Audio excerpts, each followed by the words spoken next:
I believe the American people have the right to ask questions, to dig in and get the actual answers, to know what happened to Charlie Kirk. Hey everybody, welcome to The Game Plan. My name is Lorenzo. If you're new here, please like, comment, and subscribe if you like the content. I haven't been really reacting to what's been going on with Charlie Kirk and the assassination, the investigation that's been ongoing. There's been a flood of people on the internet coming up with theories, conspiracies, some things that need to be looked into and questioned.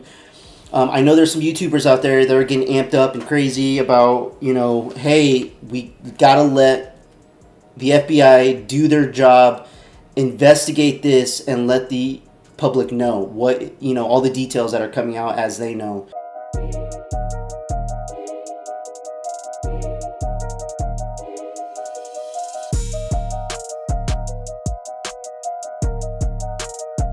Now there's some people out there that follow certain YouTubers like Candace Owens that she's claiming she has certain sources out there that are giving her this information of Tyler Robinson not being the shooter in the situation. I didn't want to speak too much because I don't know and I don't have reliable sources to know the actual truth. But when we have people across the internet asking certain type of questions and then we start getting certain answers, some of the things aren't matching up, and this is why it's causing everybody to kind of go a little bit crazy with looking at video footage, questioning why Charlie Kirk's staff quickly took down the camera that was right behind him just after he got shot. Starting to see some people that are gun gurus that are really pinpointing that the bullet actually entered through the back of his neck and came out through the front of his neck. And this signifies that the shooter was actually in a different location that was to the right of Charlie instead of the running man that was above the roof. New footage coming out of Tyler Robinson walking across the street, limping as he's supposedly carrying his weapon in his pants. I mean, there's so many things. The details of the FBI came out with the picture initially of trying to look for Tyler Robinson. One of the big question marks that I'm still not understanding, and many people out there are not understanding, is that the FBI told us that Tyler Robinson's father is the one that called the police to turn him in because the father claimed that Tyler admitted to committing the murder. Now, they ended up picking up Tyler, arresting him and taking him to jail, and now he's awaiting trial. And I believe last thing I heard, he's pleading not guilty. One of the biggest questions that we have is we didn't hear this from the father. We also have not heard an actual confession from Tyler himself. And the FBI has been relaying this information to the American people for us to believe. Now, in my opinion, that should be a huge question mark for everybody, because we haven't heard exactly from Tyler, and he hasn't admitted, he hasn't confessed or anything. This is all coming from the FBI. So that being said, nobody in this country can accuse somebody else and say, yes, this person admitted to me that they murdered somebody, so I'm letting you know so I can turn him in. They turn him in, they come pick him up, arrest him, and this person does not have any sort of proof of confession. Now, this is the huge problem that's going on. We can't just arrest somebody without no type of evidence. And it's just an accusation that the father said, yeah. And we didn't hear from the father. We don't know if this is actually fact. This is what the FBI is telling us. Are we going to sit here, the American people are going to sit here and 100% believe the Federal Bureau of Investigations? I would not say 100% we should. I believe the American people have the right to ask questions, to dig in and get the actual answers, to know what happened to Charlie Kirk. This isn't something that's going to turn into the Epstein files. We don't want it to be the Charlie Kirk files 10, 20, 50 years from now, and then that administration decides to release files of actually what happened, and at that point in time, it wouldn't even matter. Just as it's getting with the Epstein files, it's starting to get to the point where it doesn't even matter to a lot of people out there. And a lot of other people out there, it does matter because it signifies that there are still corruption or elites or celebrities or whoever is involved that is behind the sex trafficking of the Epstein Island, all those people are still in power or have some type of responsibility to this country, and they're not behind bars or seeking the death penalty for whatever crimes they may have commit or maybe have not committed. But the truth has not fully came out, and that's the biggest point. So let's check out this clip by Fox News. They said they have some new updates on the security detail for Charlie Kirk's team. Bobby Chacon, retired FBI agent. Let's start with some of the failures that we know about, because that's coming into focus now. And an Associated Press review found several security failures the day of Charlie Kirk's killing. The courtyard of the event was surrounded by several tall buildings, leaving Kirk vulnerable. No drone deployed, only 6 officers on site, no bags checked, no metal detectors. Now let's pause. We'll get to the next thing, which is tonight. But let's just look back for a moment. There was a lot to learn from that, Bobby. Yeah, Harris, it's unusual. It's almost echoes of Butler, Pennsylvania, right? I mean, how do you have such a high-profile person who has outstanding death threats against him in that kind of environment where the threats can come from so many different places, and yet you don't have a larger security apparatus in place? It really, there's room for questions here.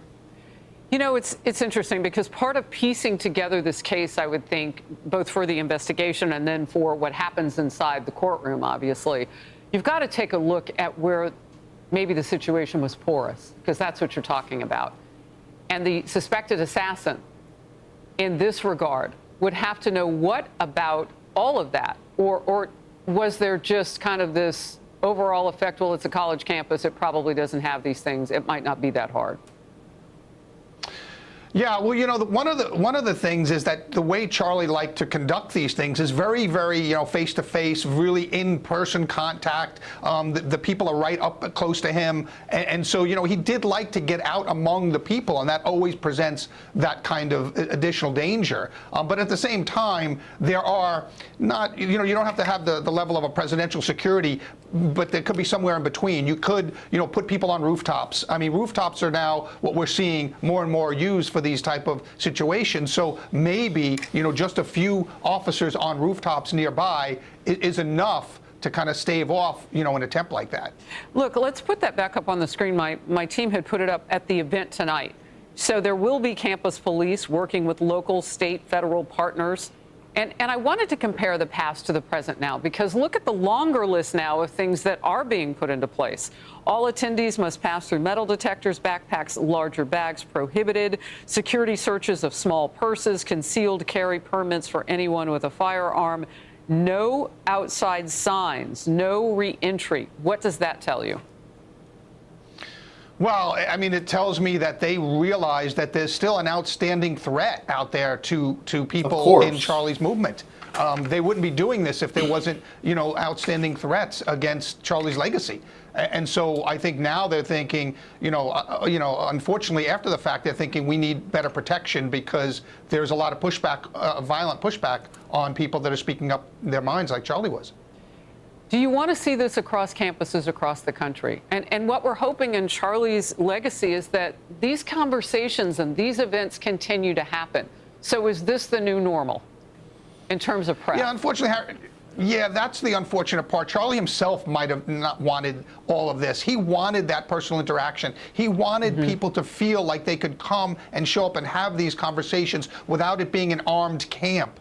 But unfortunately, the way Charlie was murdered kind of dictates how we have to operate going forward. And listen, for now, it should be the new norm. For now, temporarily, having full security. This is the thing that really pisses me off, because Charlie Kirk knew this. He knew about the violence, the political violence, or the attempts on his life, or the attempts of people that were publicly speaking on beliefs out there, having this type of hatred from people coming up to the mic, saying dirty, nasty things, him admitting, along with many others out there, saying that they got a bunch of death threats. Why wouldn't you invest more money into your security every time you step out and do events? We're not in the moment in time where we can have peaceful conversations anymore. We're at the point where we have to be on high alert and proactive in our security. One of the biggest questions is I still want to know who was the exact person that decided to schedule this particular event in Utah. Why did they choose that location? Why did they choose the exact location of where that tent was going to be, where Charlie was going to sit? Every single thing needs to be questioned, needs to be answered in order to resolve and close the case of this assassination. I've been hearing so many things left and right, all around, and I've been trying to hold back on making a video about this assassination because there's just too much information out there. And just the basic questions of their initial security, knowing that Donald Trump had 2 assassination attempts, and knowing that you were somebody that helped put him in his position should even have raised more questions about how to tighten your security even more after Trump became president. I understand, even if Charlie Kirk thought, I don't want to go to campuses and feel like we're in a military base just trying to have a conversation. But you know what? In this moment in time, we have to. Anybody out there that wants to sit down and debate other people in this country, right now you need to have armed guards. You need to have snipers on the roof. You need to have drones everywhere in the entire vicinity, checking 24 hours before the event, a week before the event. Every freaking moment, everything should be searched. Metal detectors. I mean, they're doing all this thing after the fact. And it's like they say, oh, here, American people, this is what we're going to be doing now. There's going to be another event coming up, and they're not going to implement any of this. They need to keep maintaining this security. Let me know what you guys think about this in the comments below.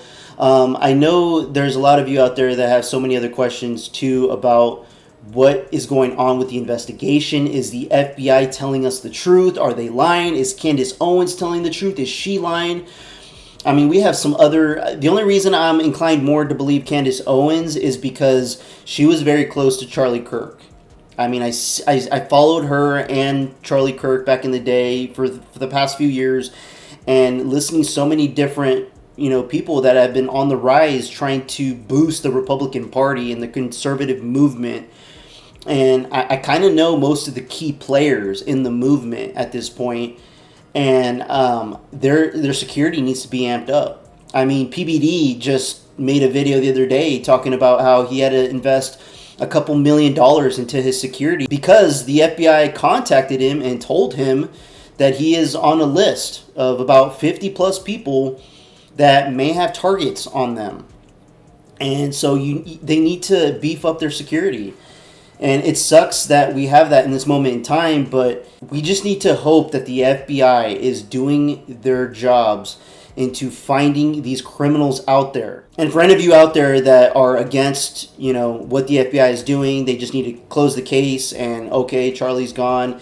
That's the end of it. We don't need to hear more. But you're an evil person. You're the type of person we don't need in this country. Like I said in other videos, study your heart because there's something wrong with you. God, you need God. You need God. Let me know what you guys think about this in the comments below. Like and subscribe. I would appreciate it. Till next time, peace out, everybody. This one's for Charlie.